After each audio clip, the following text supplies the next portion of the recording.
Now, again, Bible is making fun of the idea the Jews are chosen to be chosen. Nobody chooses anything to be his chosen anything.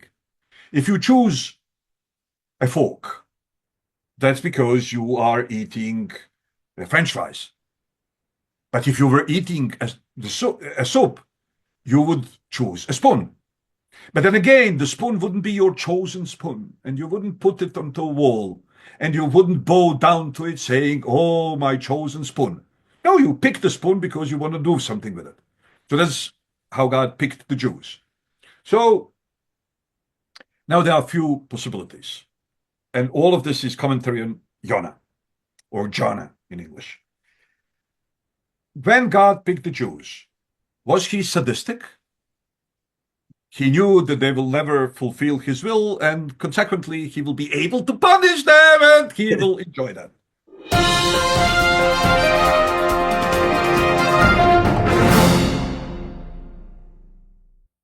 Hello everyone, my name is Božidar Prgonjić and I have a pleasure to speak with Rabbi Eliezer Papo, who is senior lecturer at Ben Gurion University in Israel. How are you, Eliezer? How is in Jerusalem? Well, taking in consideration the situation, doing well. Oh, good, good. Happy to hear that. Yeah, so something that among us Christian is like controversy is what to do with jokes and humor, especially in the church. When you come to church, you are expecting solemn worship, not crack too many jokes. And me, who is a foreigner, when you're learning English, sometimes you thought you understand something, but until you are able to get their jokes, you cannot say that you understand the English. I think we can apply the same for the Bible. When we are reading Bible, we are just taking it as an instruction. How can I be better person? So when you take translation, it is more like advising you what you should do, what you should not do. A part of that, you remove all colors. You just stay on this black and white. You should do this and you should avoid doing this. And when you have this kind of court atmosphere, you are not expecting people to joke. And then 1st of April is approaching. How should we react with the 1st of April day of the joke? And also in the church, should we crack at jokes? Does God create a sense of humor, or this is product of human wickedness? So I would start with this question. Does Bible contain humor, or is it something made by devil?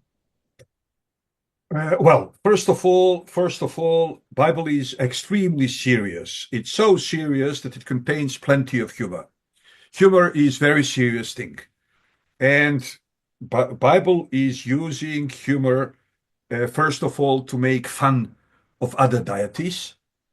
Like we can start with, with an obvious example. Um, Baal Zevuv, right? We know him by the name of Baal Zevuv. And people today don't really know that his original name is Baal Zevul. And Baal Zevul in Hebrew means the master of the universe. Mhm. And the Bible obviously is not going to call the master of the universe to some idol. So they call him Baal Zevuv. Baal Zevuv means the master of flies. And the master of flies is basically, well, piece of shit. That's what attracts flies. And the idea is, okay, so it's obvious what the idea is. But let me start uh, from the beginning. From biblical point of view, God himself is the writer of the first part of the Bible. He's the writer of 5 books of Moses. Uh, okay. But not only that he is a writer, he also appears in them as a person, as personality, right? So if you have a book, and in that book you have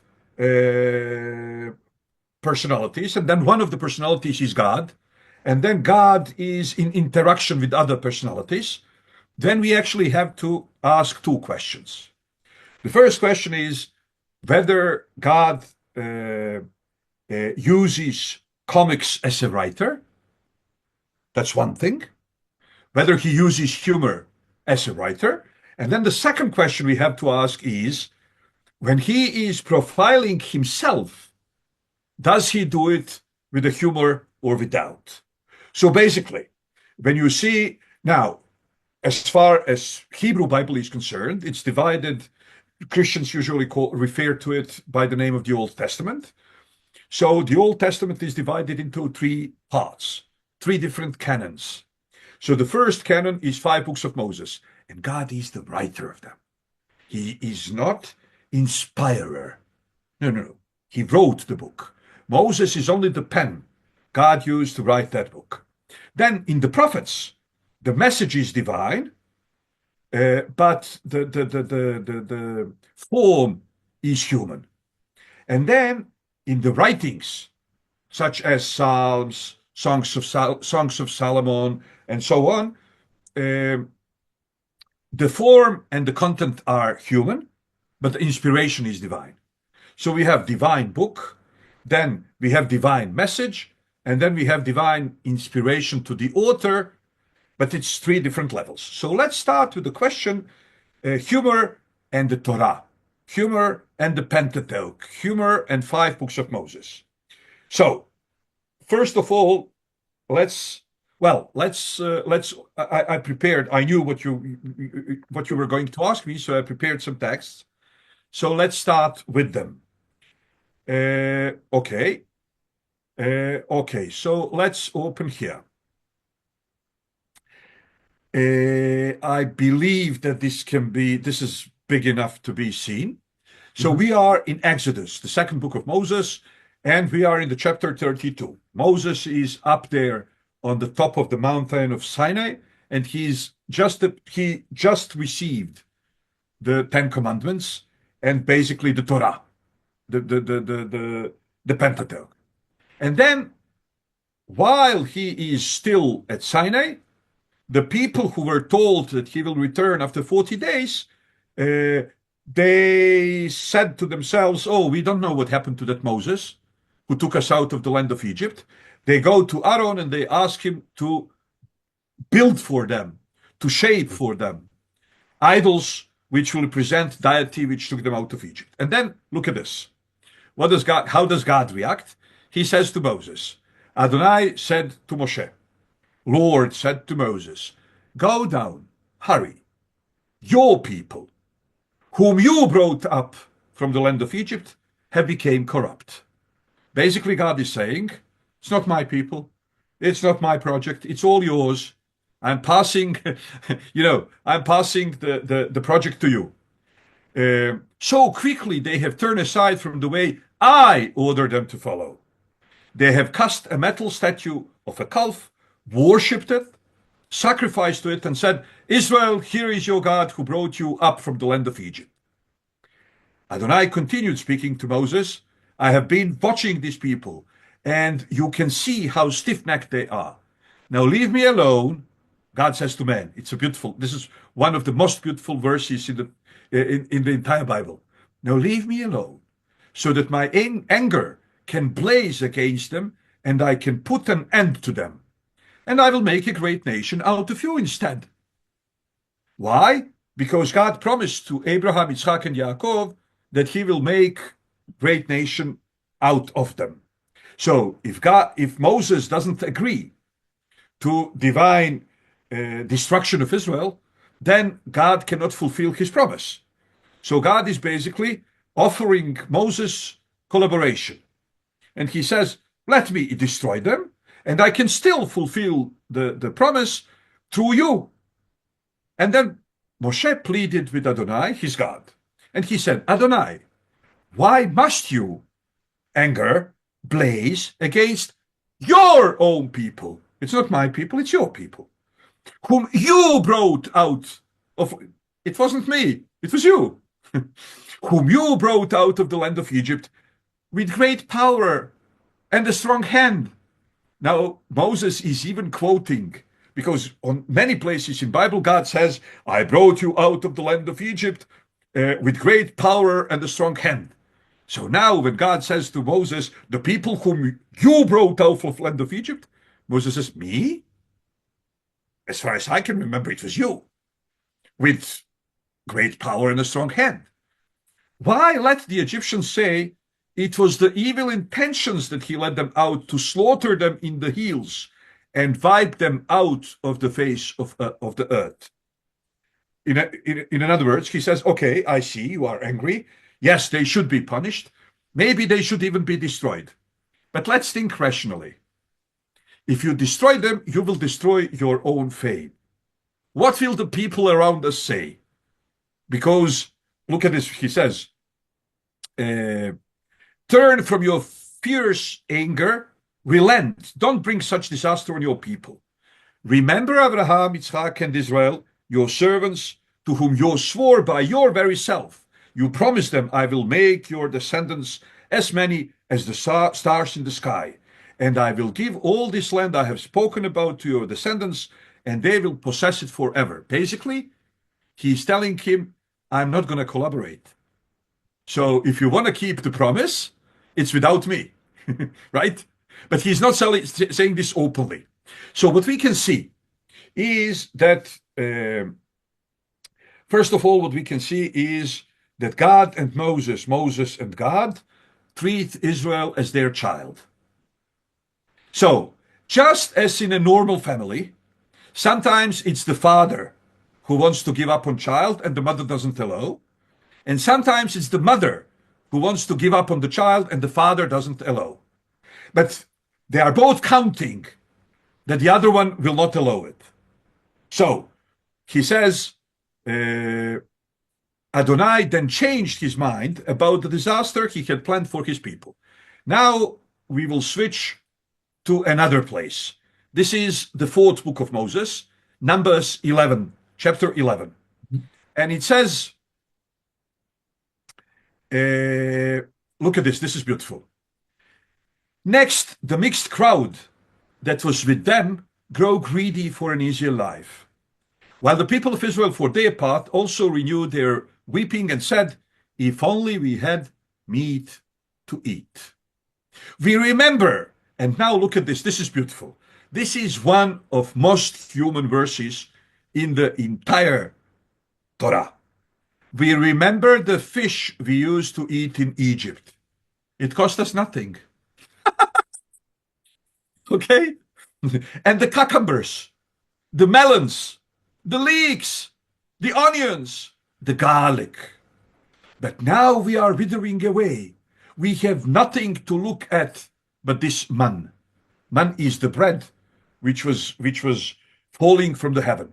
So first of all, here I always like to tell the same story. It's a beautiful story. I had a friend in Sarajevo. His mother worked with my father at the secondary school of applied arts. And I knew that more or less at the time when I moved from Sarajevo to Jerusalem, this family moved to Zagreb. They were Jewish.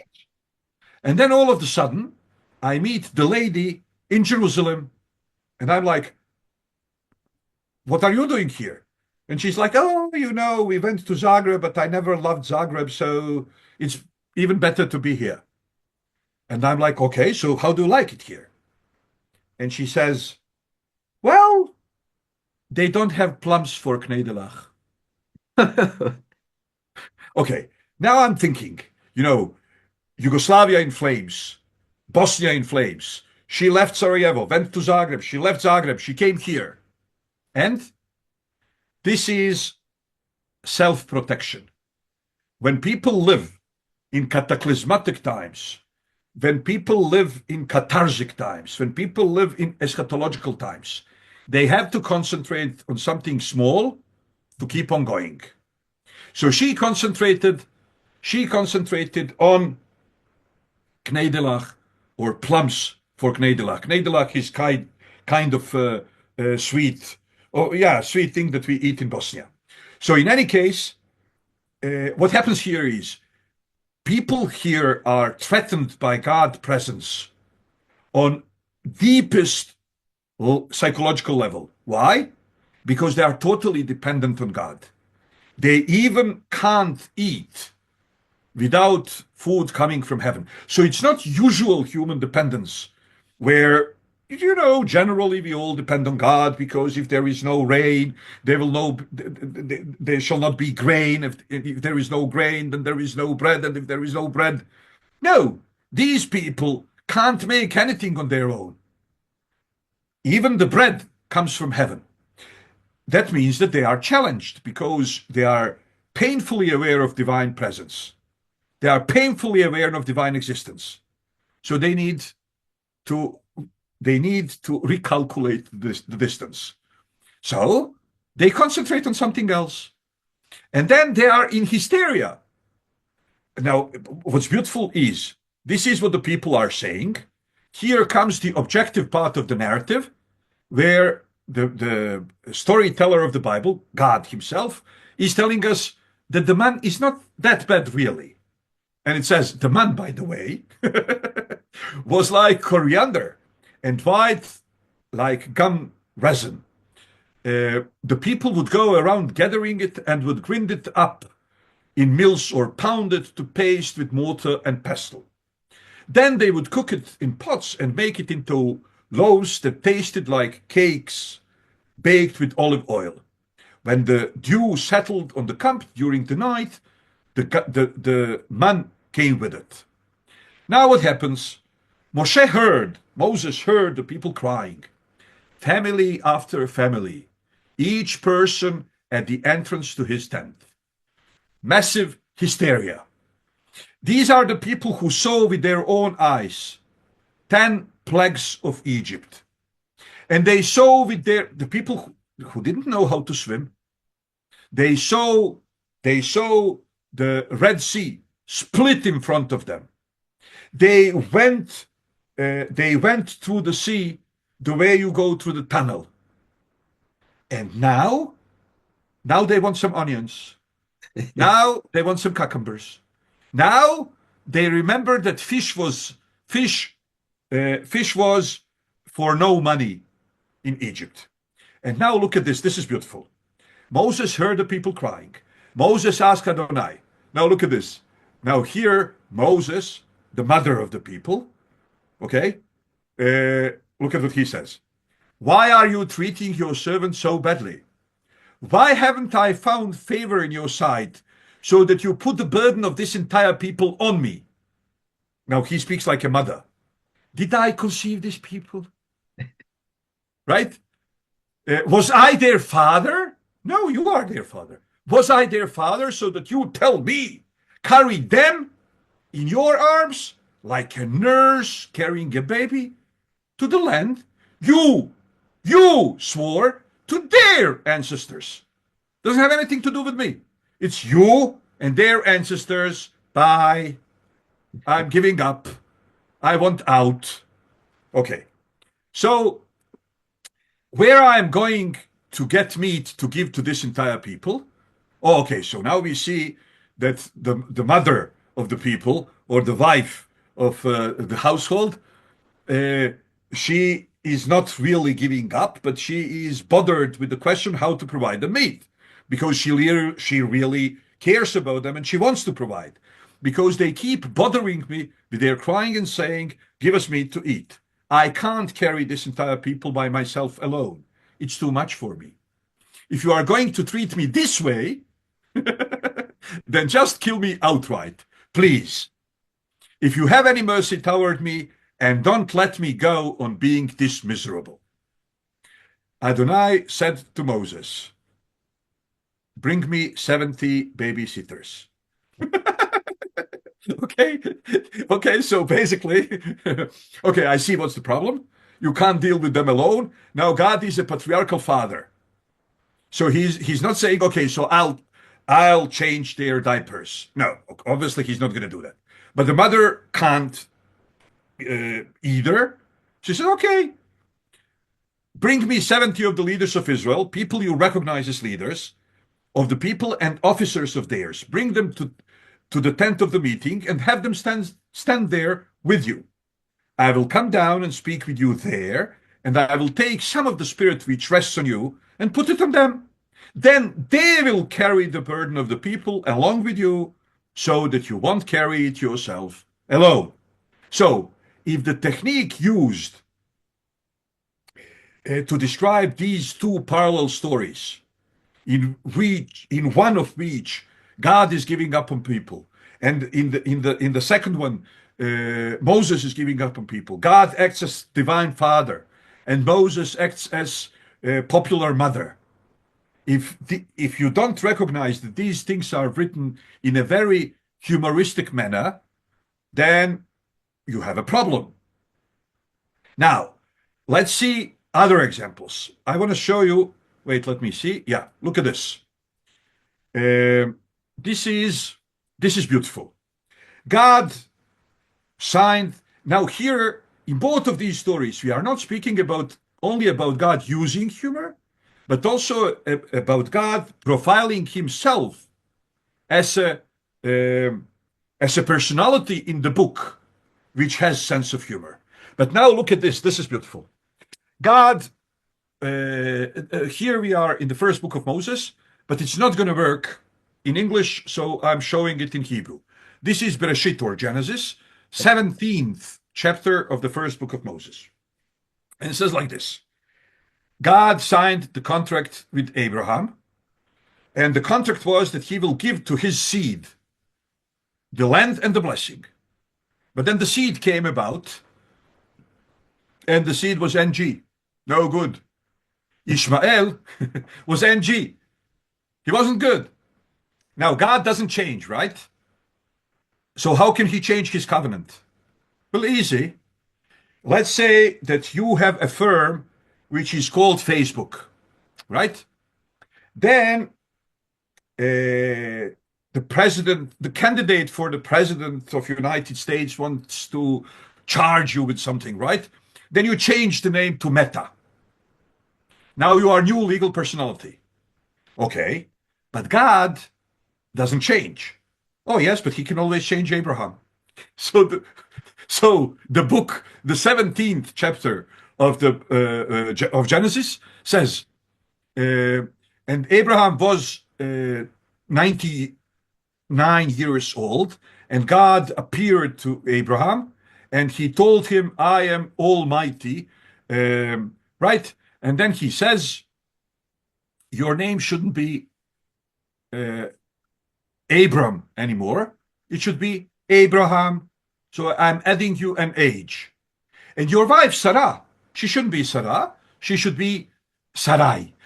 Sorry, your wife, Sarai, shouldn't be Sarai. She should be Sarah. Okay, now you are not Facebook anymore. You are Meta.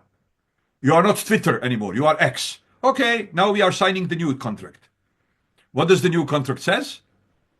And I shall give your seed the blessing and the land, and I shall be their God. So now there is a condition. So Ishmael didn't recognize God as his sovereign. So that's why Ishmael is kicked out. That's why God renews the covenant with Abraham and Sarah. But he renews it in a beautiful way. Why? Because after God basically gave Abraham the possibility to reign over the entire land of Israel. If you remember, after Lot was taken captive, just like Israelis, we have captives today, and Abraham comes with 316 commandos of his own, and he joins the war with few kings against other few kings, and he conquers the land. And he has the opportunity, basically, to become the king of the land. Instead, he gives everything back to the kings. And then God turns to Abraham and he says, Abraham, don't be afraid. To whom do you say don't be afraid? You don't say, yeah. What do you say? To someone who is scared. Exactly. So why is Abraham scared? And what's the next thing that God tells him? Don't worry. Your salary is a great one. To whom do you say your salary is a great one? To one who believes that he's just about to be fired. And then Abraham discloses to us what was his problem. And he says, well, you are giving me all entire this land, and I don't have a seed. I don't have seed. And God tells, and who will inherit me? It's this guy Eliezer.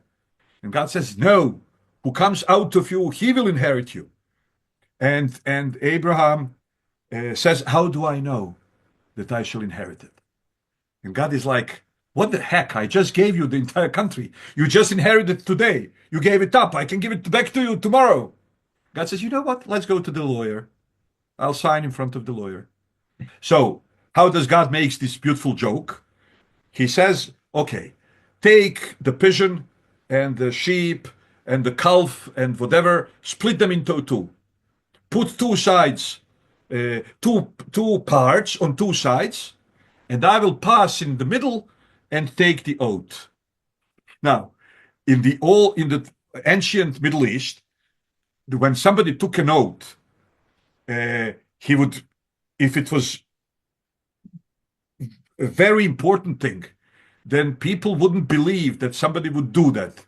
So in order to prove that he will do it, he would split an animal into two. He would pass between the parts of the animal, and he will say, let happen to me what happened to this animal if I don't fulfill this thing. Today we go to a lawyer and somebody signs, right?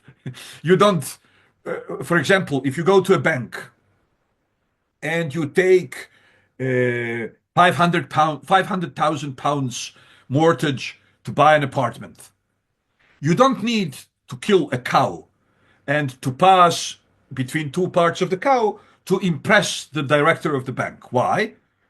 Because the bank director says, just sign here that in case you don't return the money, the apartment is ours.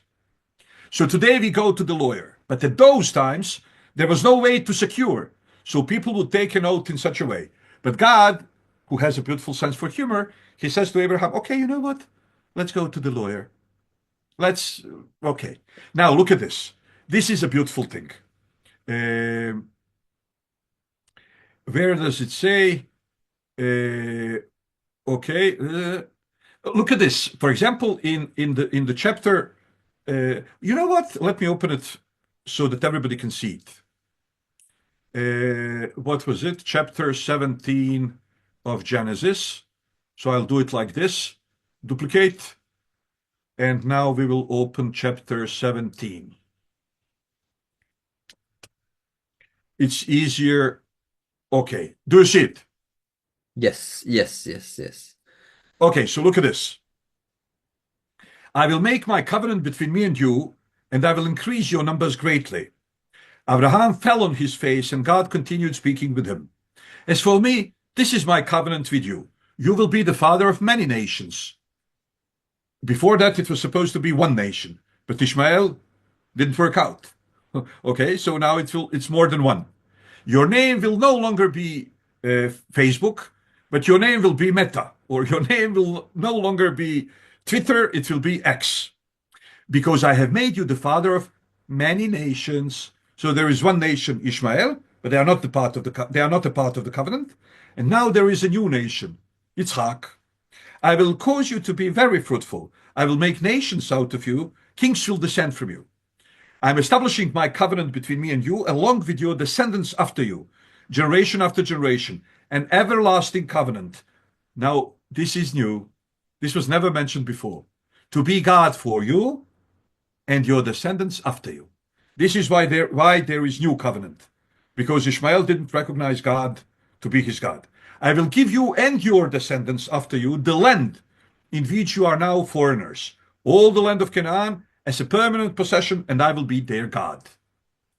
God said to Abraham, as for you, you are to keep my covenant. Okay, and now here comes the circumcision, which is also humoristic. Because what are the chances that if you let, first of all, people 99 years old, they usually don't, they don't have erections, they don't have rich sexual life, and they certainly don't make children. But add to it circumcision at late age, right? Only the trauma of it is enough for erectile dysfunction. Okay, so now God says, I'm promising you, you will have children.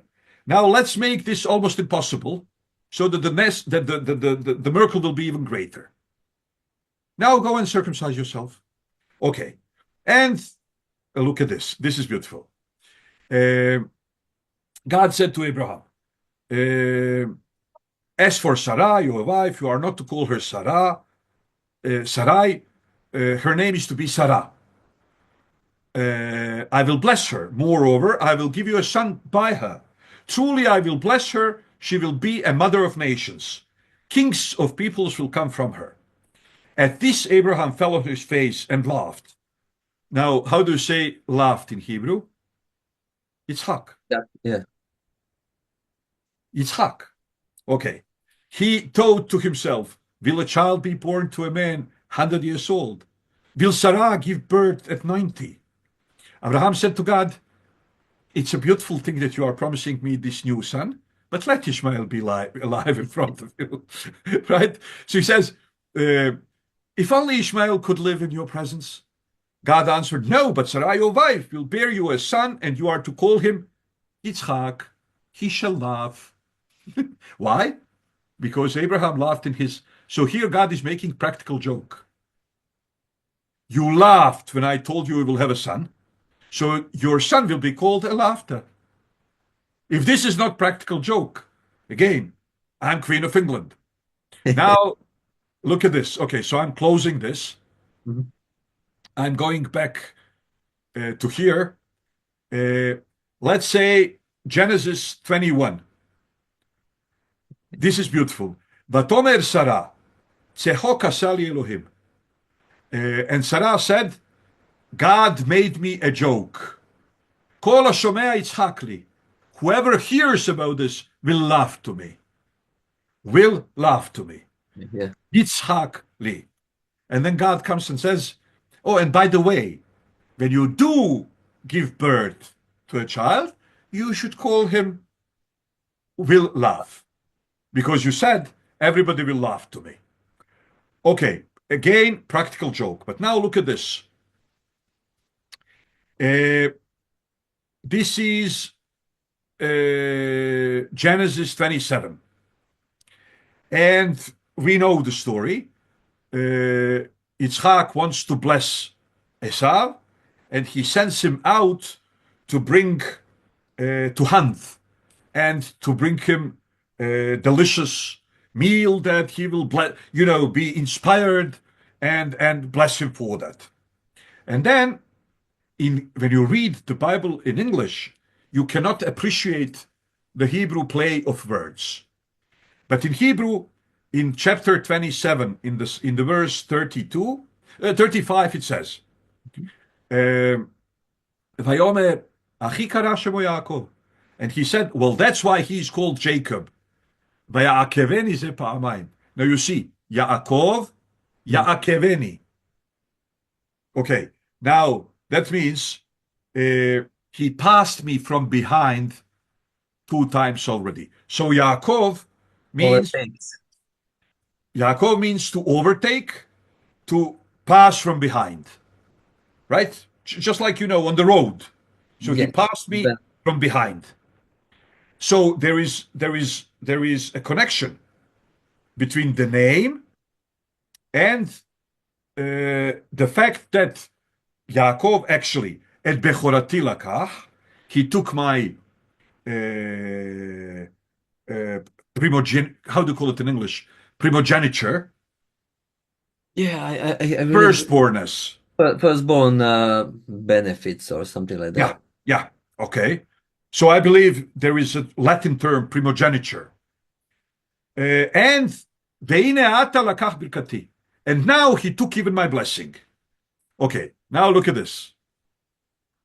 Esav said, his name, Yaakov, really suits him because he has supplanted me these 2 times. So Yaakov means supplanter, the one who supplants. Okay, because he has supplanted me these 2 times. He took away my birthright, and here now he has taken away my blessing. Now, let's switch to let's switch to chapter 32. Mhm. And this is the very known place where Jacob is struggling with an angel. Now, let's try to understand this. He got up that night. He took his 2 wives, his 2 slave girls, and his 11 children, and forded the river of Jabbok. He took them and sent them across the stream. Then he sent his possessions across, and Yaakov was left alone. Then some men wrestled with him until daybreak. When he saw that he didn't defeat Yaakov, he struck Yaakov's hip socket, so that his hip was dislocated while wrestling with him. The man said, "Let me go, because it's daybreak. But Yaakov replied, "I will not let you go until you bless me." Now, what does that mean, until you bless me? Now look at this. The man asked, "What's your name?" How is this blessing? Because until you bless me, then then you say, "Well, bless be you, Božidar." Yes, yes. But instead of that, guy says, "What's your name?" And he answered, "Yaakov, supplanter, the one who passes from behind." Now he says, "From now on, you will no longer be called Yaakov.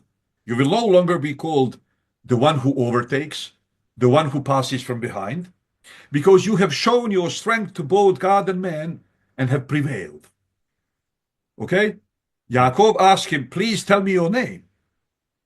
He asked the man, the guy, the angel. But he answered, "Why are you asking about name?"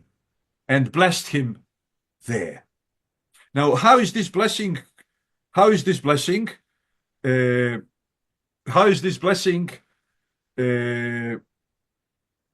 related? First of all, this translation here is not extremely good. Oh, okay, sorry. Here I switched, I skipped this one. The man said, "From now on you will no longer be called Yaakov, but Yisrael." So you will no longer be called supplanter, the one who passes from behind. You will be called Israel. Now, what Israel means? The one who goes straight on divine path. So Yaakov, Israel, these are 2 oppositions, right? So until now you were called cheater, but from now on you will be called righteous. So, bless me doesn't mean bless me. Bless me means recognize that the blessing is mine. Mm-hmm. The blessing that I've stolen, it was wrong. But I was right to wish for it. And I was right to strive for it. I just didn't got it in the right manner. But you should see by now that I've paid for my sins.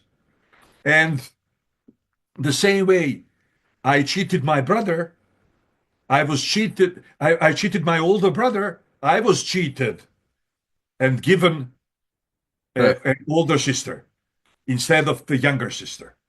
And so you can say by now that I've learned the hard way. And could you now retroactively recognize that even though legally it wasn't done the proper way, the blessing is mine, because I'm not a cheater anymore? And the man says, okay, as the sun rose upon him, he went on past Peniel, limping at the hip. This is beautiful. Why is this beautiful? Because the entire time he was limping in the real life, right? He wasn't, sorry. The whole time he was limping morally. He didn't limp in the real life. So while he was limping morally, he was called cheater. Now he is called righteous. But now he limps in the real life. Right? And if this is not practical joke, again, I'm Queen of England. But now let's switch to this one. This one is This one is one of the most lovable examples of divine humor. Moses said to God, this is when God appoints Moses as proto-Messiah, right? And he says, I'm God of Abraham, God of Yitzchak, God of Yaakov, and so on. And I'm sending you to bring my children out of the land of Egypt. Now, what does Moses says? Who am I that I should go to Pharaoh and lead the people of Israel out of Egypt? He replied, I will surely be with you. Your sign that I have sent you will be that when you have led the people out of Egypt, you will worship God on this mountain. What's the problem with this? You need to lead. You need to leave the country. But what kind of sign is that? I send you and I tell you, go and rebuild Yugoslavia.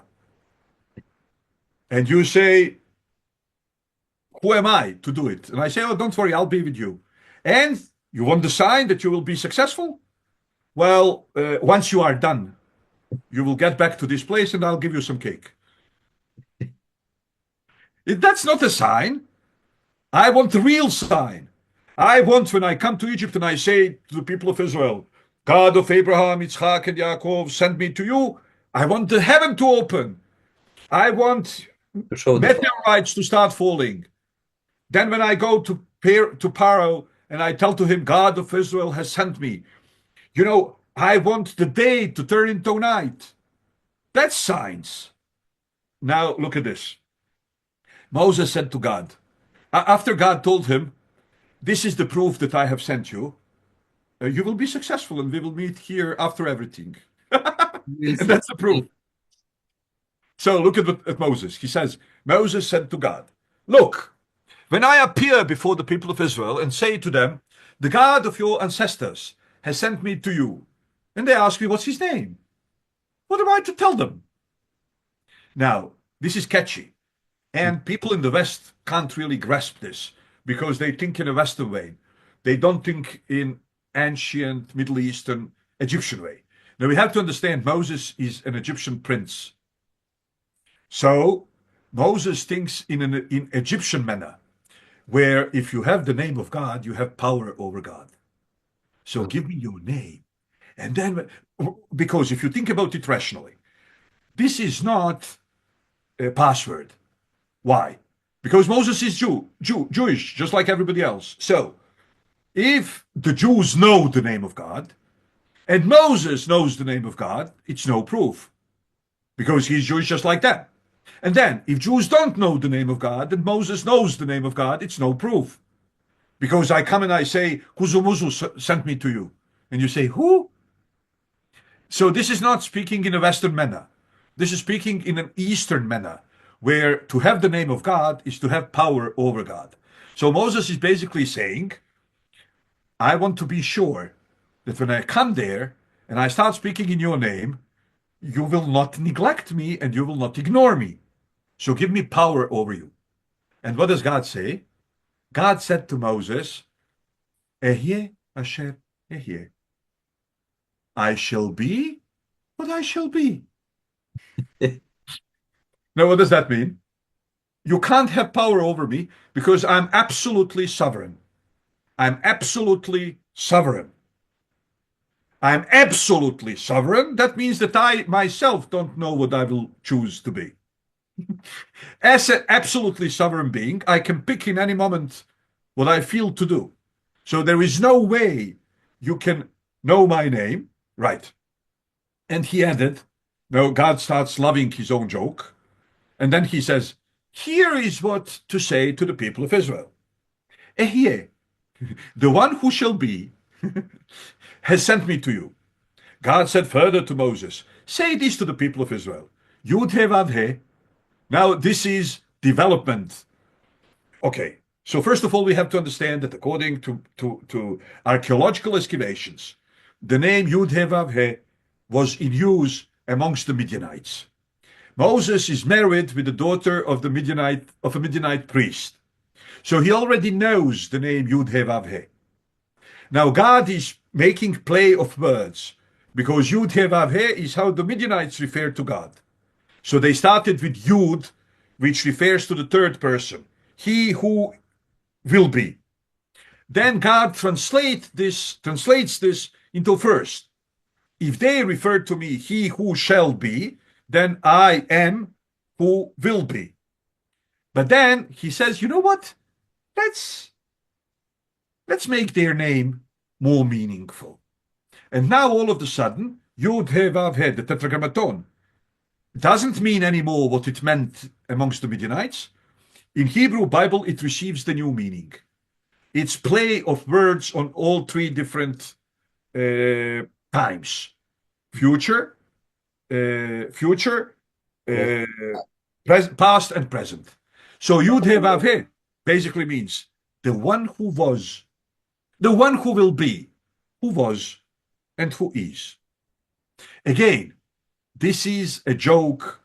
This is a joke on Moses' beliefs. Moses believes that he can have power over God if he has a name, and God teaches him in a humoristic way that that's impossible because he himself doesn't know what he will be in next given moment. Now this is, and we spoke about this, but being the fact that you are actually a reverend, they say in English, right? You are actually a reverend of a Seventh-day Adventist church, I believe, right? Yes. We are Seventh-day Adventist church. Then something beautiful to underline about Shabbat. When God says, I will be what I will be, I can't promise you what I will be. Right? This runs totally against the Greek concept of God. Greek concept of God is so perfect that he is imperfect. What does that mean? God is so perfect that he became imperfect, like plusquamperfect, imperfect, aorist, the past tenses. Why? Because Greek God cannot change. So the Greek philosophy says, God is perfect. If God is perfect, he cannot change his mind. So if God ever wanted to create world, that means that God always wanted to create world. Because it is impossible to conceive that God would not want to have world, and then in certain moment would change his mind and want the world. So if God always wanted the world, God will also in future will for the world to exist for eternity. So world is eternal. Why? Because ever since God exists, his will exists, and his will was that there should be world, and world exists since then. And since God doesn't change, his will doesn't change, therefore the world is forever. And then Hebrew God, or the God of the Bible, we celebrate the creation on the seventh day. We don't celebrate it on the sixth day of the week like Muslims. Muslims celebrate Friday. On Friday, the animal world and the humans were created. So fauna and human world humanity were created, and Muslims celebrate creation of fauna and humanity.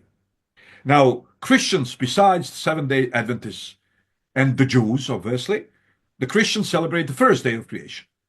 God created the heaven and earth, and God said, let there be light. Now, the Jews and the Seventh-day Adventists celebrate Shabbat, just like the Bible demands. What's the idea of Shabbat? The idea of Shabbat is that, yes, God created the world, but even Greek God can do that. That's not what makes him God.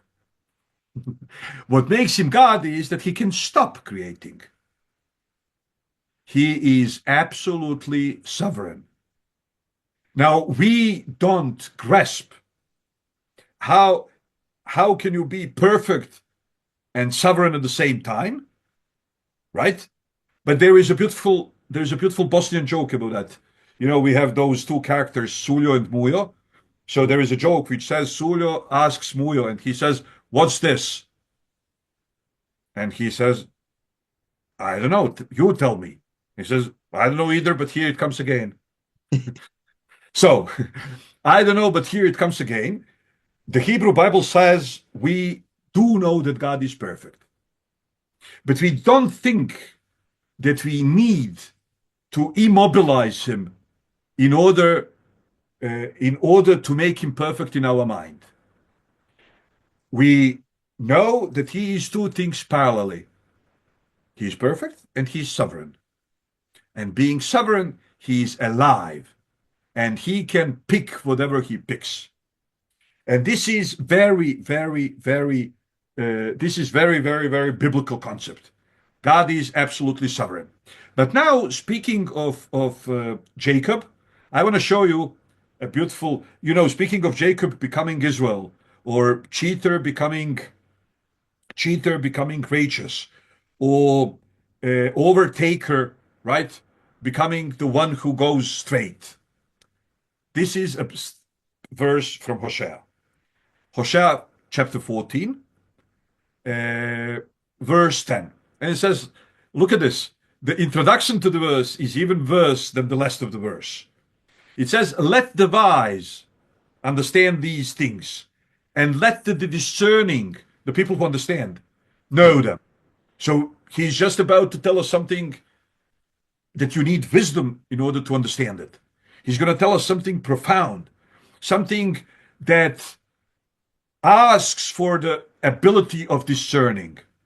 And then he says like this, for the ways of the Lord are straight, and the righteous walk in them, but in them sinners stumble. What the heck? If you were to tell me, that the divine ways are full of curves, and still, however, the righteous people will walk in them, I would say, wow. In spite the curves they are walking. But what's the big deal? The ways of the Lord are straight, and the righteous walk in them. But in them sinners stumble. How do you stumble on something straight? How do you stumble on something straight? The promise would be the ways are curved, but still, though, the righteous people will walk them. But no, the ways are straight, and the righteous will walk in them, which is like good morning, right? But in them sinners stumble. Oh, okay. If you are a sinner, then your legs are curved. And then, when the way is straight, there is a problem.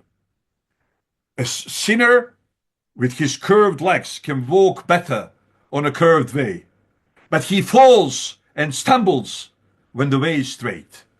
And this is obviously, again, play of words, again, on Jacob and Israel.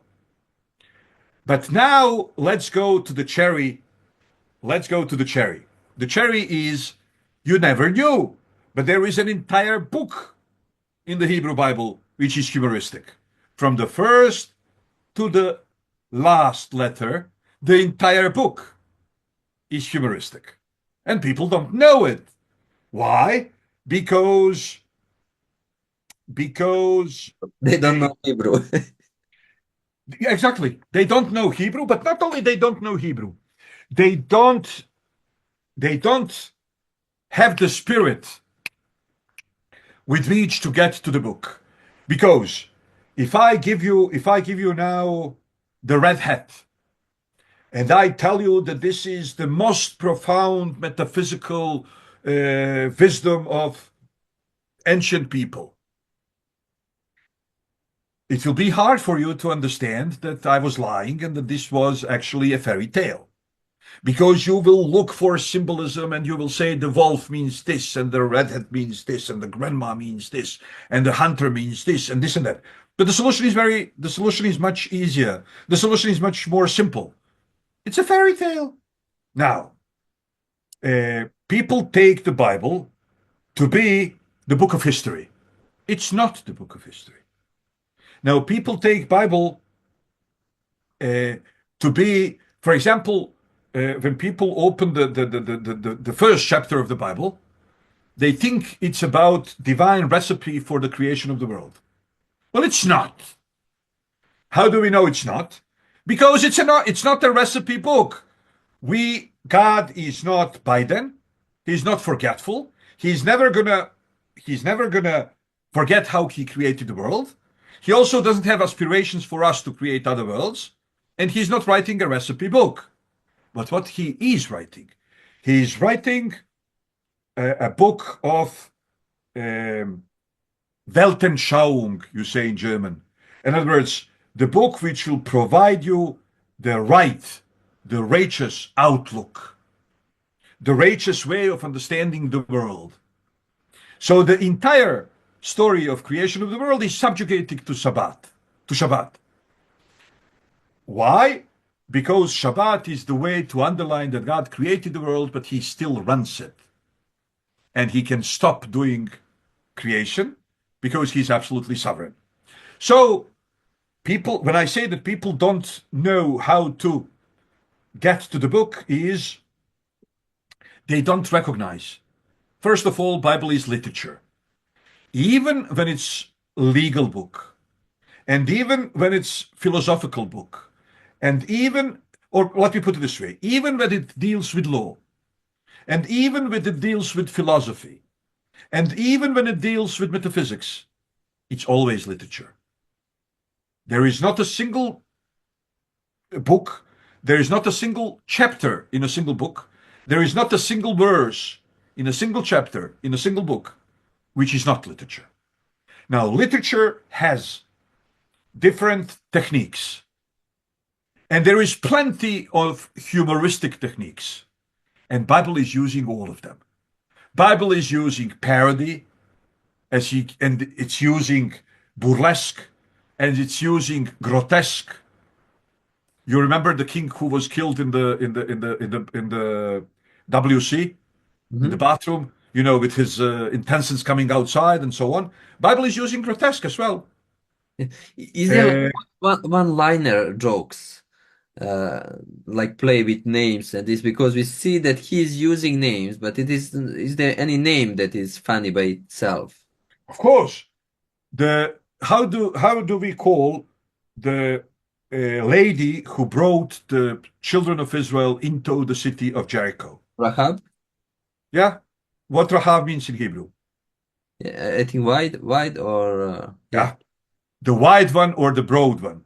Now, what was her profession? She was a prostitute. Okay, so let's connect the two. She was not called the broad one because she had broadband internet at her home. She was called wide one because for obvious reasons. Her heart was broad. Exactly. Exactly. So now people might think that this is disrespectful. Well, sorry, I have news for you.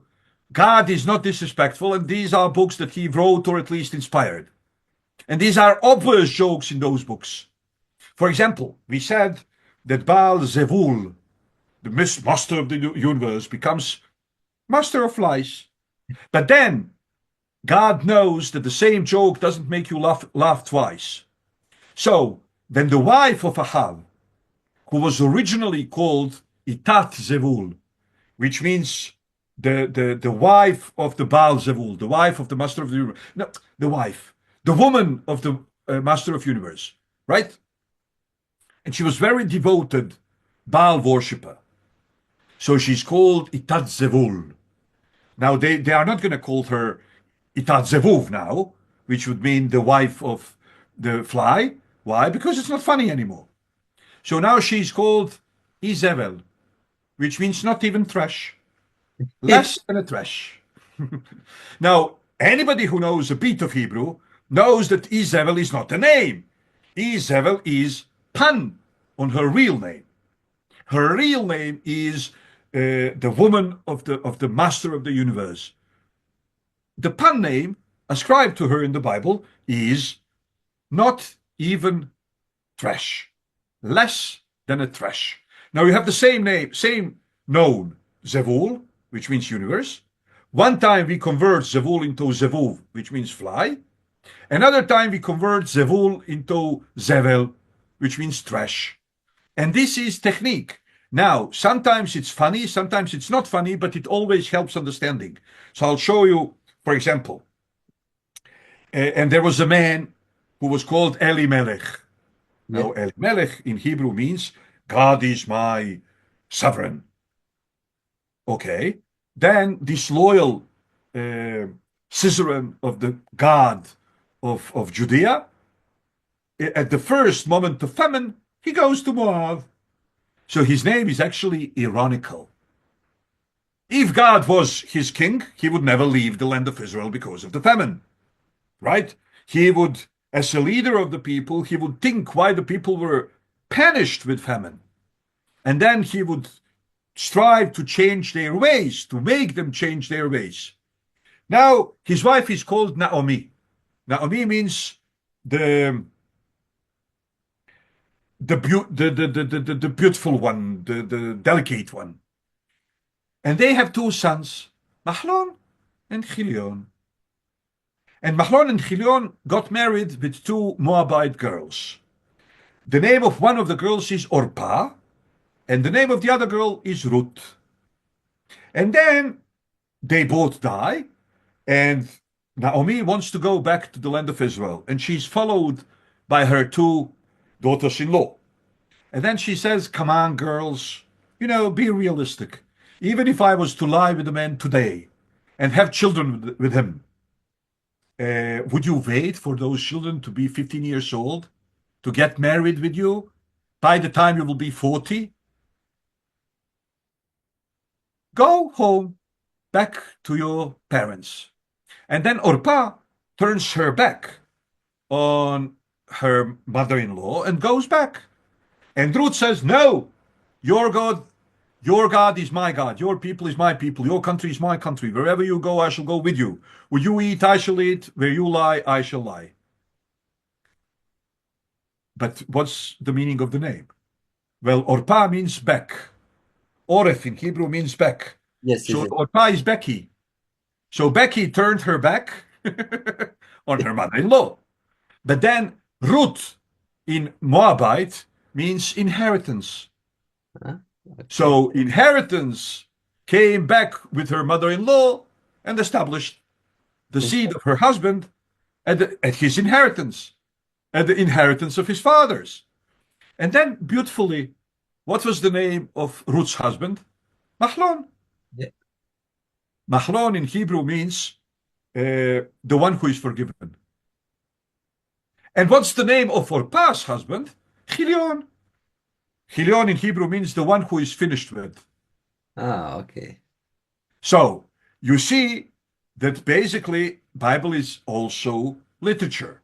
It's literature which advocates right ideas and advocates right laws and explains metaphysical truths, but it's literature. And it's written like literature.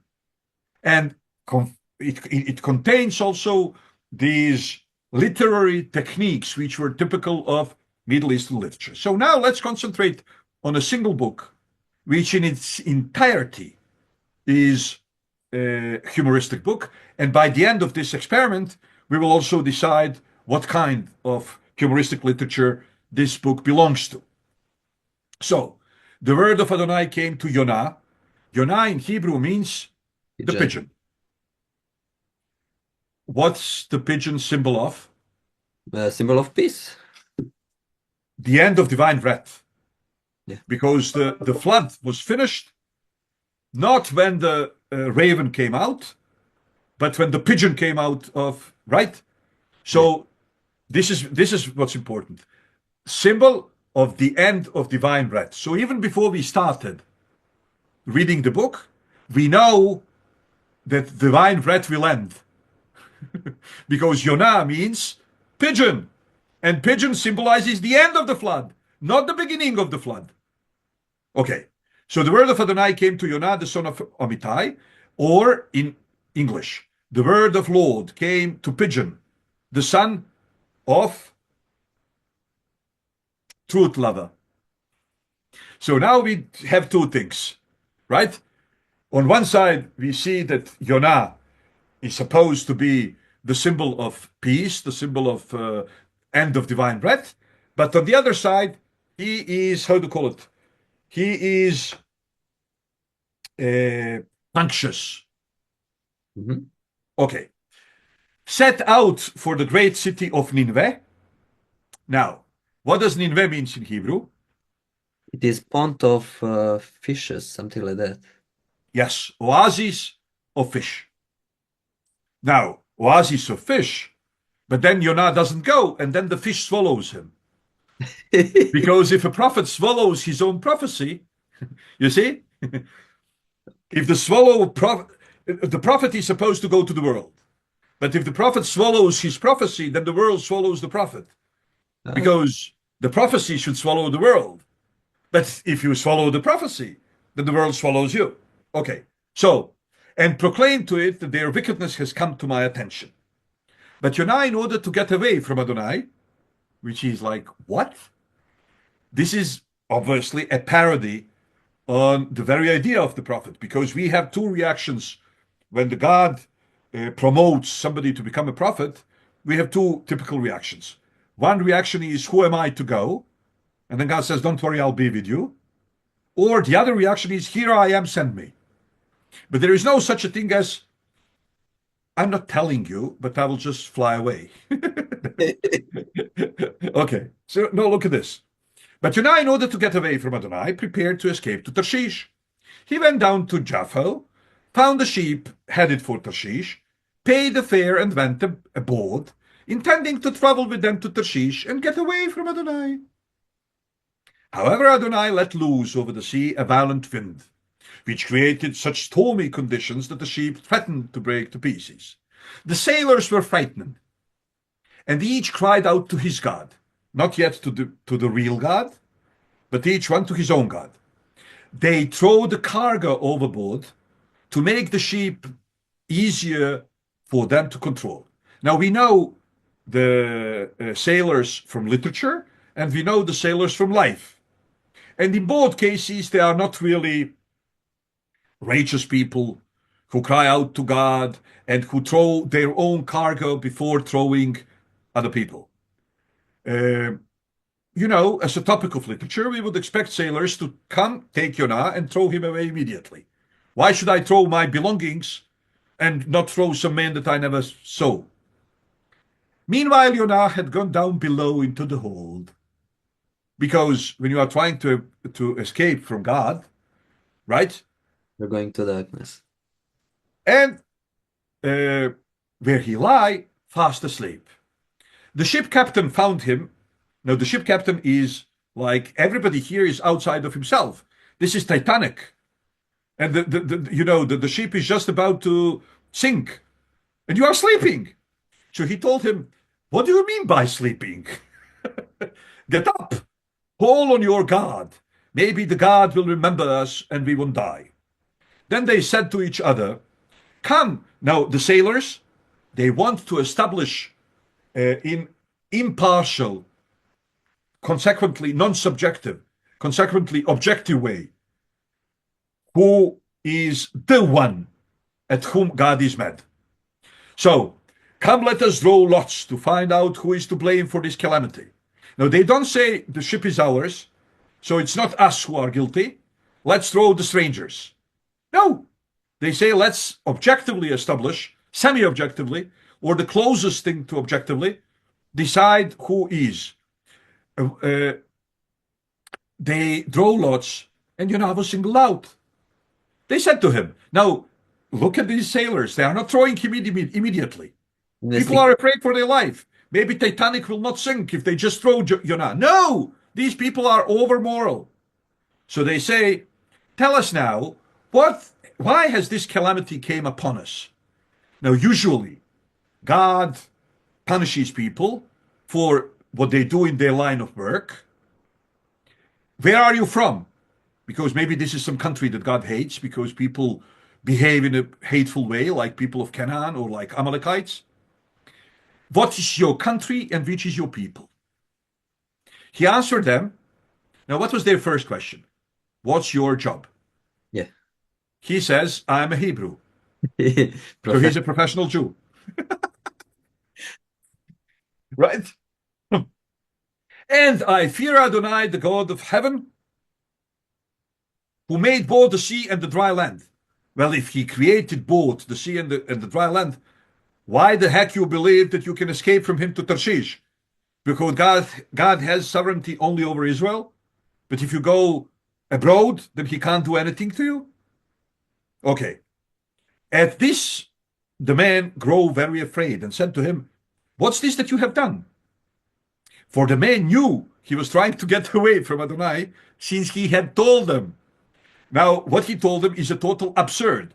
He says, I'm serving God, but right now I don't feel like that. So God told me to do something. I don't want to do it. So I'm trying to escape from him. Well, then you are not serving God. Right? Okay.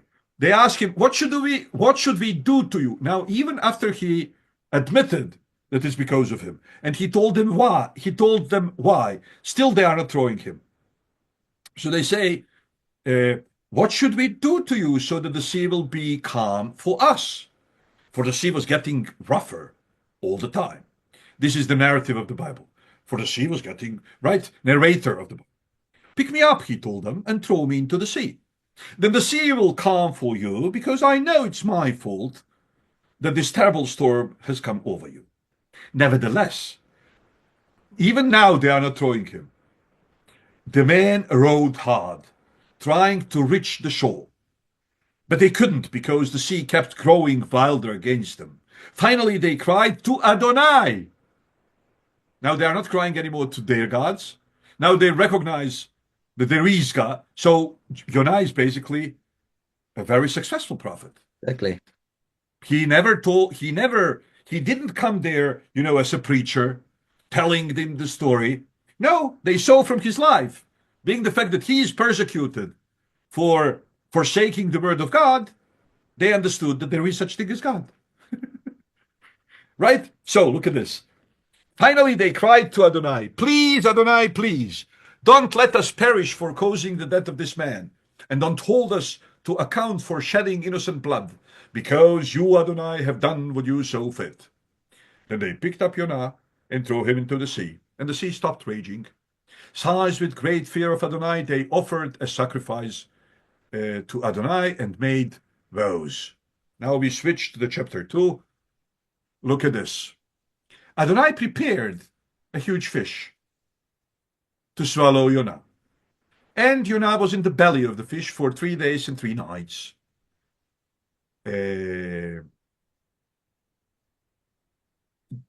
What do you do? What did you do when the fish swallowed you last time? I have to cry immediately to God. Save me from this. But Jonah? No. He's waiting 3 days for God to repent. But God wouldn't repent. God is stubborn. So, from the belly of the fish, Jonah prayed to Adonai, his God, and said, out of my distress I called to Adonai, and he answered me. From the belly of Sheol, now look at this, and he already answered me. So he's not praying as somebody who is afraid for his life. He's praying as a spoiled child who knows that at the moment he eats the how you call it? Špinat. Как скажешь špinat на английском? Oh, I think it's peanut. I'm not sure. Spinach or something like that. Spinach. Okay, so the kids don't like eating spinach. So you have a spoiled child and you send him out of his table and you say, no internet and no iPhone and no tablet until you eat your spinach. And then the kid knows that at the moment he eats his spinach, everything is going to be okay, right? You are not going to kill him. So he says, out of my distress I called to Adonai, and he answered me already. From the belly of Sheol I cried, and you already heard my voice. For you throw me into the deep, into the heart of the seas, and the flood enveloped me. Flood, the same flood that pigeon, right? Yeah. All your surging waves passed over me. I thought I have been banished from your sight, but I will again look at your holy temple.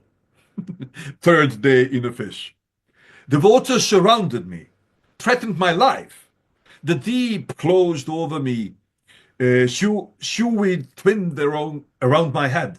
I was going down to the bottoms of the mountains, to a land whose bars would close me in forever.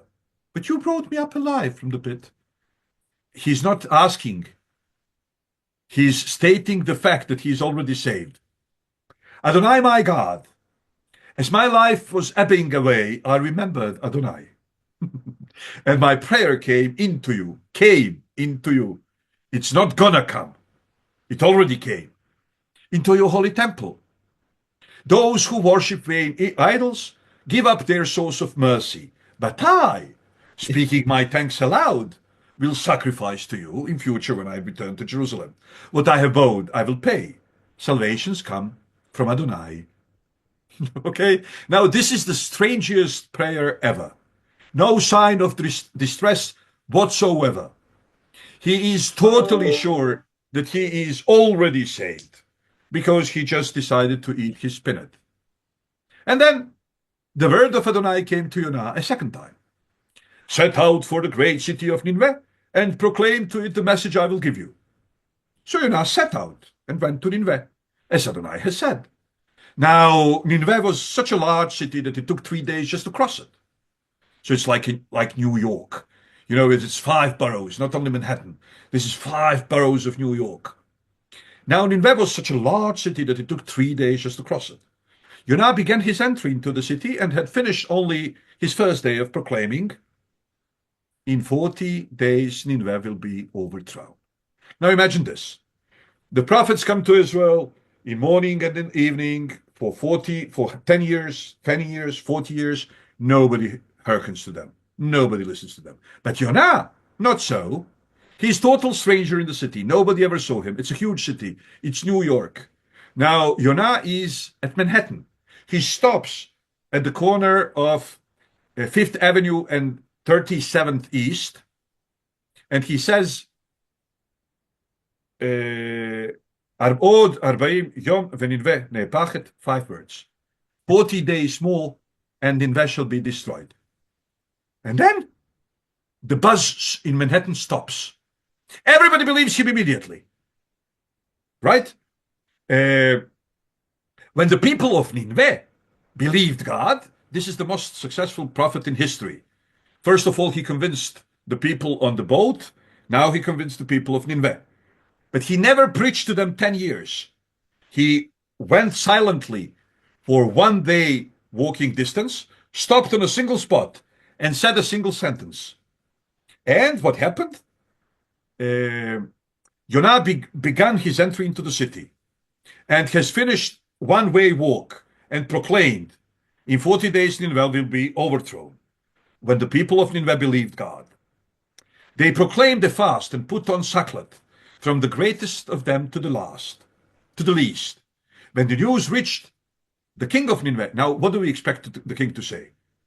Who the heck is Yonah? Bring him to me.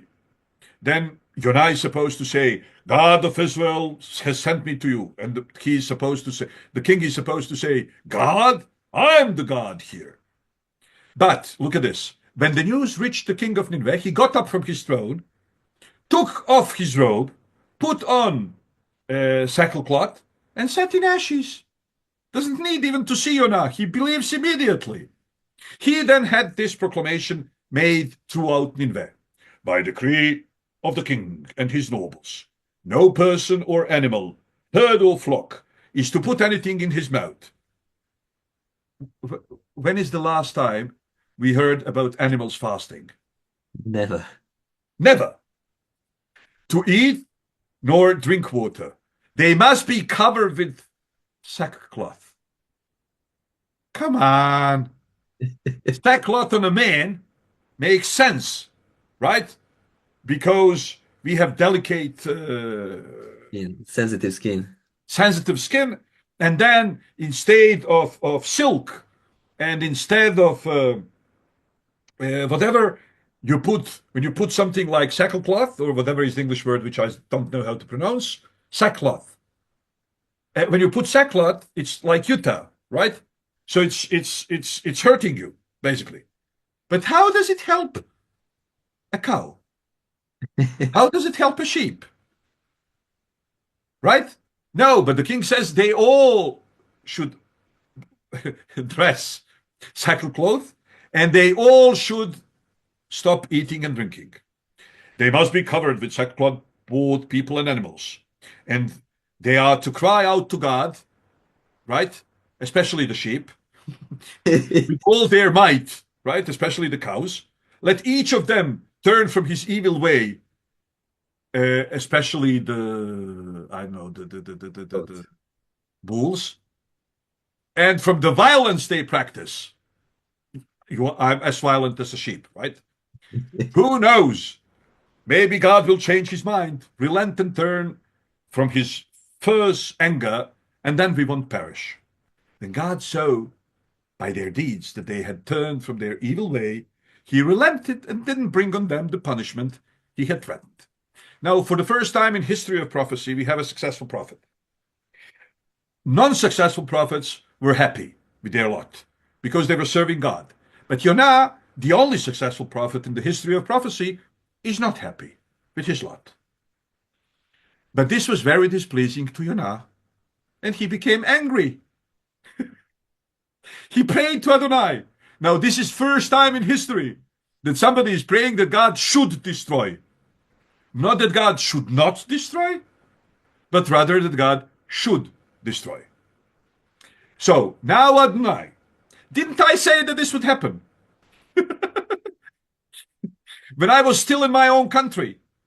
That's why I tried to get away to Tarshish ahead of time.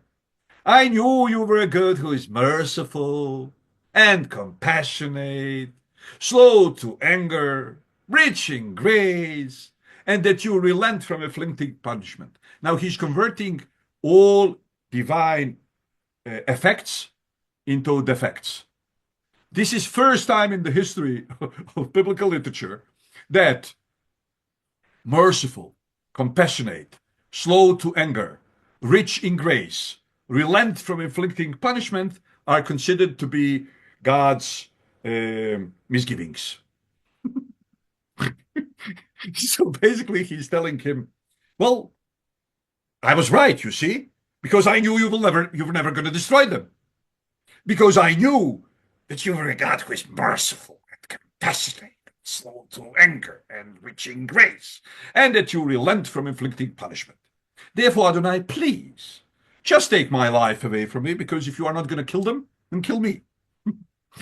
It's better for me to be dead than alive, because you made me a fool. You made me come to the city and tell them a single time, a 5-word sentence. And then they all repented, and now I'm a fool. Now I'm an idiot, because you are not destroying Nineveh. Adonai asked, is it right for you to be so angry? Okay, this is one of the most Anglican sentences in the entire Bible, right? Because God over here speaks just like Archbishop of Canterbury. Is it right for you to be so angry? Dear, indeed. Yonah left the city. Now Yonah believes that God will make repentance, that God will repent and destroy Nineveh. So full of hope, he goes to the hill which oversees Nineveh and waits for Nineveh to be destroyed. Yonah left the city and found a place east of the city where he made himself a shelter and sat down under it in its shade to see what would happen to the city. Adonai, God, prepared a castor bean plant and made it grow up over Yonah to shade his head and relieve his discomfort. So Yonah was delighted with the castor bean plant. So wait, just 5 minutes ago, you asked to be killed. Obviously, you didn't really mean that.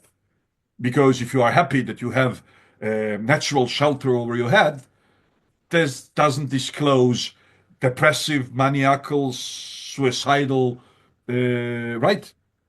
No, he is basically emotionally blackmailing God into destruction of Nineveh. And that's why he pretends to be on verge of suicide, but he is actually happy when Castor Bane plant shelters him. But at dawn the next day, God prepared a worm, which attacked the castor bean plant so that it dried up. Then, when the sun rose, God prepared a scorching east wind, and the sun beat down on Jonah's head so hard that he grew faint and begged that he could die, saying, I would be better than dead than alive. God asked Jonah, again in the manner of Archbishop of Canterbury, is it right for you to be so angry about the castor bean plant? He answered, yes, it is right for me to be so angry that I could die. This sounds like Monty Python Flying Circus already. Adonai said, you are concerned over the castor bean plant, which cost you no effort. Now let's remember the fish which didn't cost anything in Egypt. You didn't make it grow. It came up in a night and perished in a night. So shouldn't I be concerned about the great city of Nineveh, in which there are more than 120,000 people who don't know their right hand from their left, not to mention all the animals who are fasting? Okay, so now, how do we call this literary genre? You don't have to be professor of literature to recognize that there are two main genre that this book belongs to. So it is obvious that it's humor present here. Yes, but how do we like would we call the genre? The genre? Sarcasm? No. Oh. Parody. Parody. Oh, yes, parody. Parody. Now, what's parody? Parody is when you use a text or a literary motif and you make slight changes in a humoristic way. Okay, so Yonah is not a parody of a single text, but it's parody of literary motifs, like the motif of prayer, in disastrous times. So what do you say? I'm dying, help me, save my soul from the.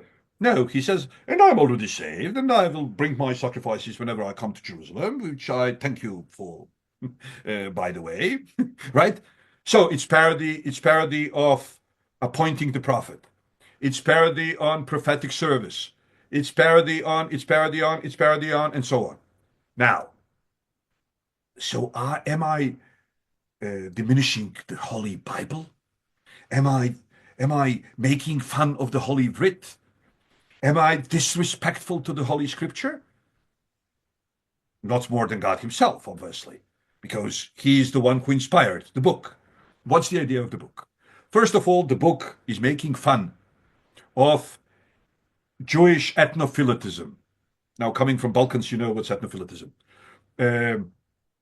Ethnophilitism is when somebody believes in special value of his own people. Now, yes, one of the main themes of the Bible is that Jews are chosen, but they're not chosen to be chosen. They're chosen to do a thing. Now, the fun part of it is that the parody of Yonah is actually when Moses, I have to show you this verse. Actually, I will ask you to find it. Okay. That's when Moses prays to God.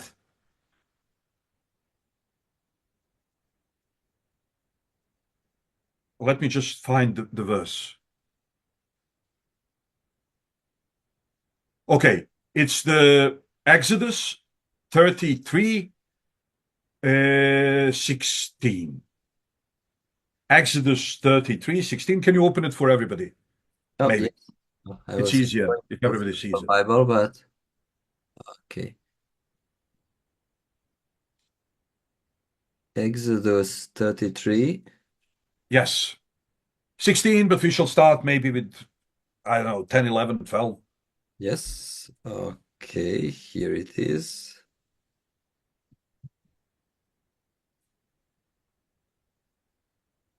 Okay. Uh,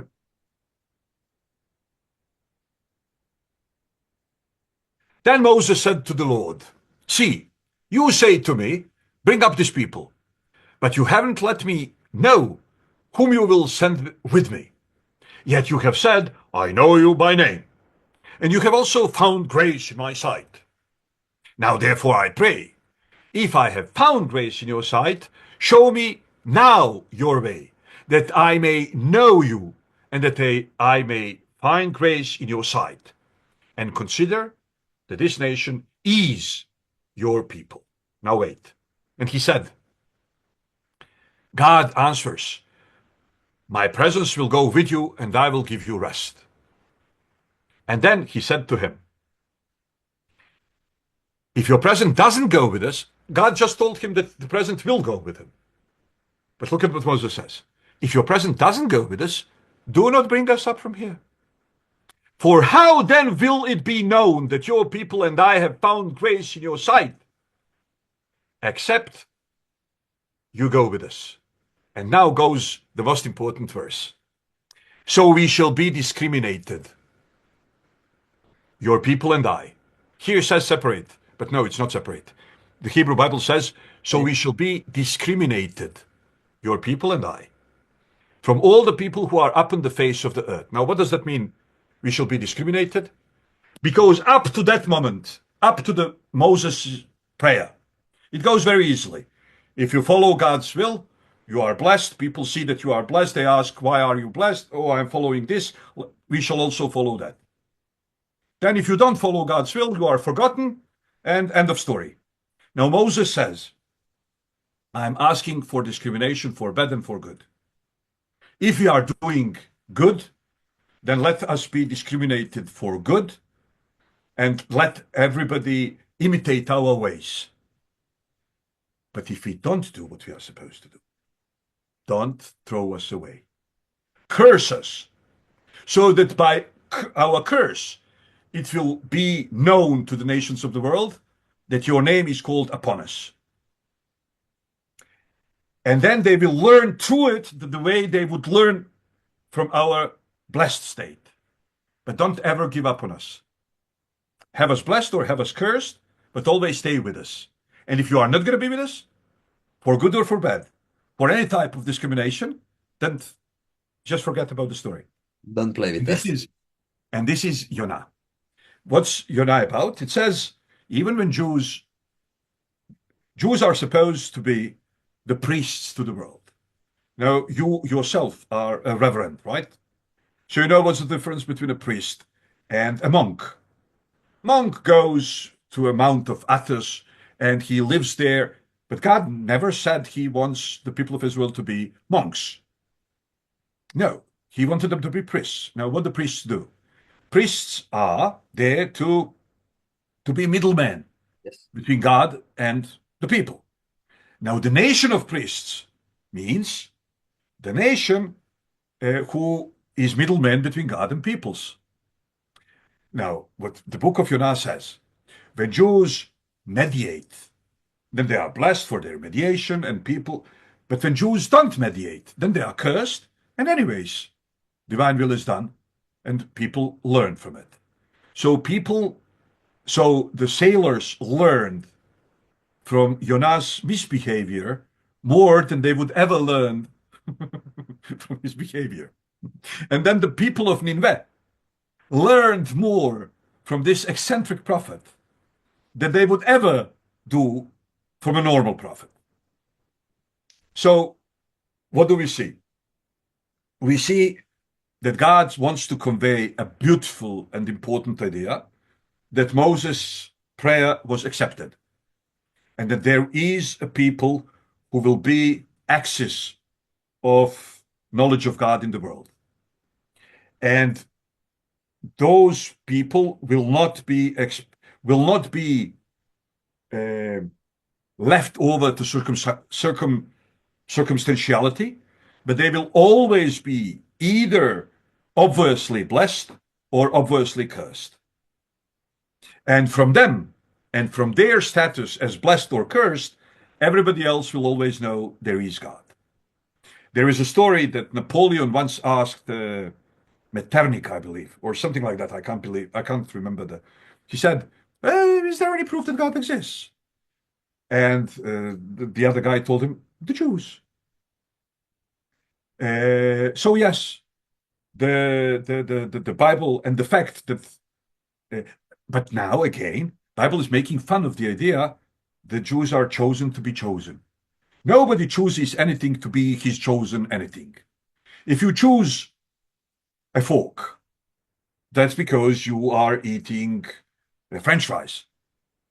But if you were eating a soup, you would choose a spoon. But then again, the spoon wouldn't be your chosen spoon, and you wouldn't put it onto a wall, and you wouldn't bow down to it saying, oh, my chosen spoon. No, you picked the spoon because you want to do something with it. So that's how God picked the Jews. So now there are a few possibilities. And all of this is commentary on Jonah, or Jonah in English. When God picked the Jews, was he sadistic?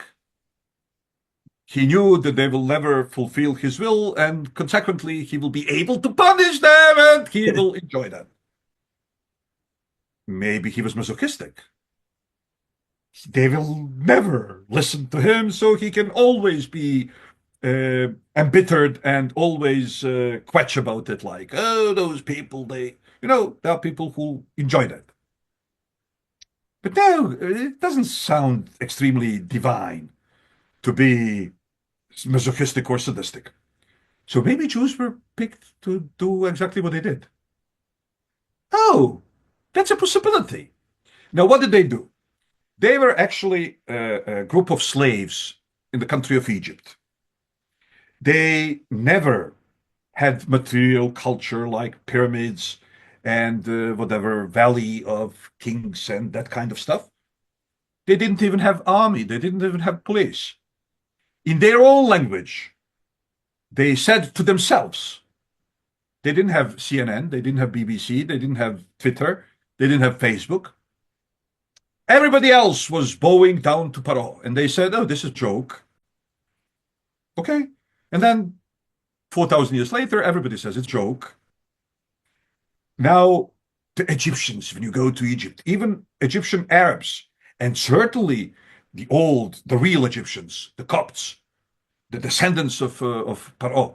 If you go to them, they are very proud that they are descendants of Paro. And then you ask them, oh, nice, and you like the pyramids? Of course we do. And you like yes, of course we do. And how do you feel about Moses and Paro? Oh, Moses is a good guy. Then you go to Medo-Persia, then you go to Babylon, then you go wherever you go, you go to Iraq. And then Iraqi Christians, who are the original population of Iraq, Nebuchadnezzar, that's the name, like Nabucco, the opera. And they are very proud about his gardens and his this and his that. And then you say, oh, and by the way, Daniel and Nebuchadnezzar, they say, oh, Daniel is the good guy. Now, what were the chances that this small, tiny group who only knows how to write good, divinely inspired literature will become the world narrative? But if you ask anybody today, Paro, if you mention Paro, the first association is pyramids, the second association is Moses. If you say Nabucodonosor, right, Nebuchadnezzar in Hebrew, the only association is Verdi and the choir of Jews, right? What were the chances? No, there were no chances at all. So that's exactly why the Jews were picked. They were picked to create this inspired piece of literature which changed the world. Now, okay, so it changed the world. Why do we need them still? Well, somebody needs to keep, as far as Judaism is concerned, all these other versions, other interpretations, they are shareware. But there is a genuine program which contains 613 applications. Now, whichever nation, at whichever point in time, This is exactly why the British Empire was so successful. While it was successful, it's not anymore, but it's not because it stopped being Judeo-Christian. This is exactly the reason why America was so successful after the British. And they might still be successful in future because they are returning to their Judeo-Christian roots. But what are the reasons? We, the people of Massachusetts, accept the law of Moses as Constitution of Massachusetts. So, whichever nation applied any number of applications, out of 613 applications, it was blessed procentually. You keep 5, you get paid for 5. You keep 15, you get paid for 15. But there should be somebody who takes care of, when we were kids, there were those soup, how do you call them? Oh, like small boxes in the Yeah, soup cubics. Yeah. exactly. Even now, So, Dominicans have very good in international shops here. Dominican soup, chicken soup, is still in those cubes. Friend of mine brought me just from Dominica recently. so there is not a drop of water in it. It's condensed soup. And then you put it into something, and then you add 5 liters of water, and you get, or you give 1 liter of water, and you get, honorable soup. That's what Jews are for. They are here to keep the soup. And we are doing it just well, quite well, I shall rather say. So whoever wants to understand Bible, first of all, people can be saved without Bible. There is no doubt about that. Abraham was saved and he didn't have any Bible. Yitzhak was saved and he didn't have any Bible, and so on and so on and so on. But come on, 1 in a city, 2 in a family were saved. But after the Bible was written, the numbers, the Bible brought about democratization of salvation. So now we are speaking millions. Now we are speaking billions. We are not speaking anymore a single Abraham, a single Isaac, a single Jacob. So yes, it's a highway to salvation. Now, you don't need it, but it's easier with it. The same way you don't really need prescription for your computer, but once it stops working, you go to prescription. And many a time we see that something about us stops working, so we should go to the prescription. And the Bible is just that. So we need to understand it. If it is what it seems to be, divine message to humanity, then we need to understand it. And we cannot understand it as no literature if it's more than obvious that it's written as literature. Now, it's not only literature. It's not only Romeo and Juliet, and it's not only Dostoevsky and Brothers Karamazov, and it's not only Tolstoy and right, but it is written in a literary manner. So you want to understand Bible? You don't need to learn archaeology. People think you do. You don't. You don't need to learn history. People think you do. You don't. You can. It's helpful. But literature is like 40% of instruments to understanding the Bible. And Hebrew language is other 40%. And then everything else is only 20. History and archaeology. And it's all 20%. To understand the Bible properly, you need to know the language in which it was written and the way in which it was written. And it's written as literature. And it's written as literature, and it contains many different literary techniques, many of whom are humoristic. Irony. There is the beautiful piece of irony in the book of Kings when Elijah the prophet, he says, let them go first because there are many, and let them bring sacrifice. And so they bring sacrifice and nothing happens. Because Elijah said, the God who answers with fire, he is the God. And then noonish, around noon, Elijah comes and says, why don't you scream more? Because he's God. He might be in WC. Maybe he's on the phone. Now, really, I swear, this is the modern way to translate the Hebrew verse.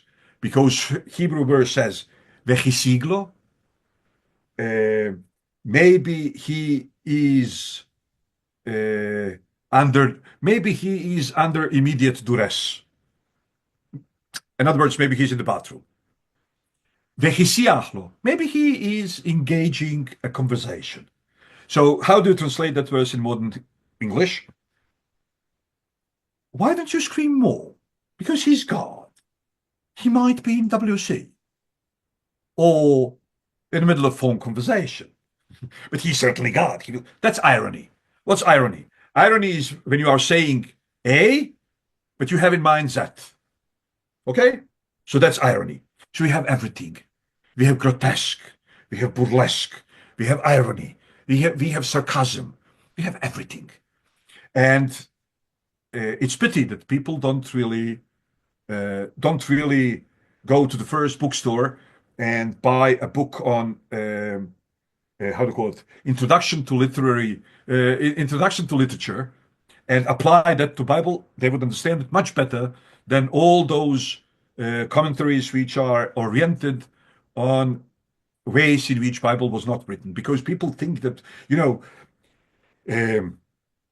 if on one place it says that this person killed Goliath, and another place it says that that person killed Goliath, wow, this is diminishing. No, it's not diminishing because it's not history. Forget about it. It's not history. It was never meant to be history. You open the book of Judges, right? And it's not that you have one story in Genesis and another story in Chronicles. No, you have two stories next to each other. One story says, you have a story and a song next to each other. And one story says, and then, so one version says, and Sisera came, and she gave him milk, and he went to sleep. And then she took the thing and went with it through his blind eyes. Okay? So he went to sleep. He lied down.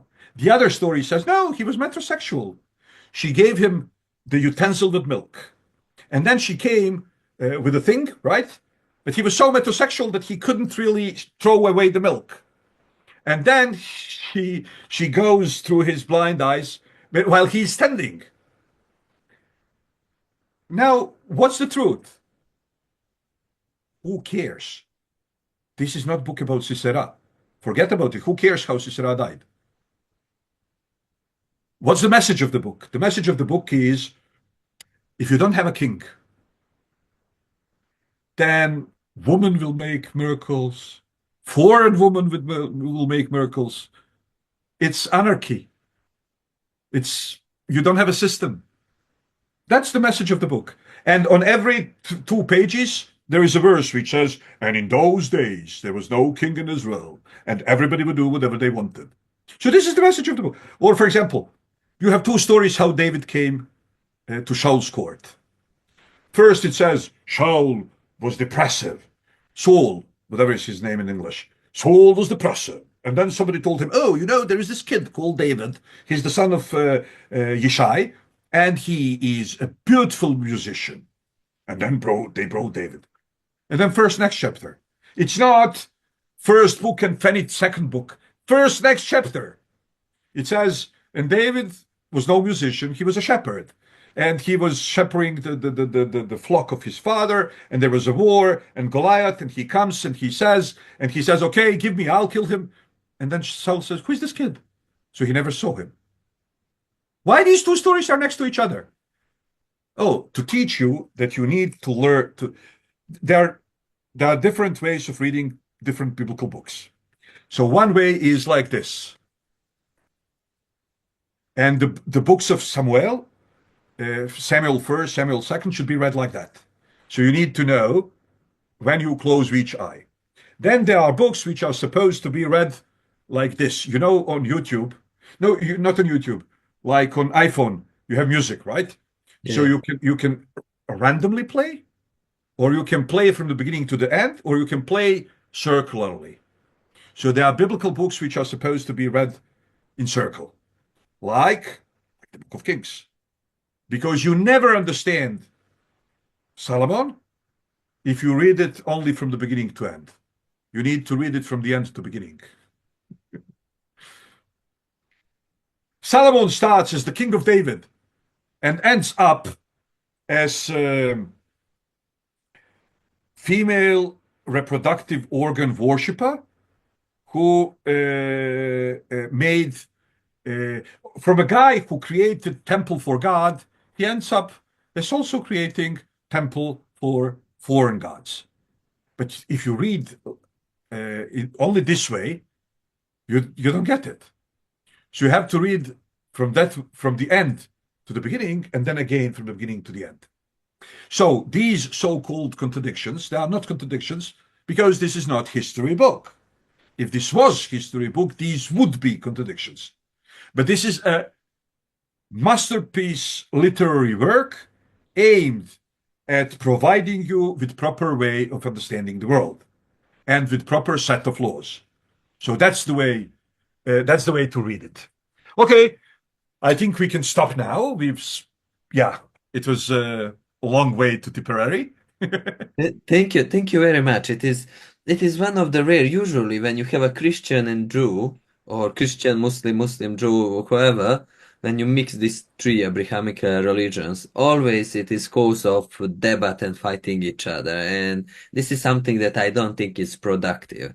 I think the best way is let me hear how you understand it. And this is only way how we can help each other to grow. But now, I just want to quote you one sentence from other podcasts that you mentioned. You said, Bible is so human that it must be divine. I think this is the best sentence that I heard from you. And this is beauty that we can study and study again. And we would never reach the bottom of this beauty that God created to us. So I hope now this crisis that we have in world would help us to go back to manuals and enjoy it. And if you want to learn Hebrew and you don't know how to do, Duolingo, it's very good. And one of the first words in Duolingo, it's Jonah, pigeon. So you cannot avoid these things. So I think it is really, really blessing. And Hebrew is not that hard, I must confess, because it's very logical, very logical. It's hard to start, but when you get it, it is beautiful. Thank you very much, Eliezer, and thank you for your time, dear audience. I hope you enjoyed this podcast, and I decided to call it Broken English for Broken Hearts. My English is not the best. I crucified English with each of my sentence, but I think we still can bring some hope for broken hearts because we can see without God we are completely broken. Thank you very much. You are more than welcome. It was real pleasure. Thank you.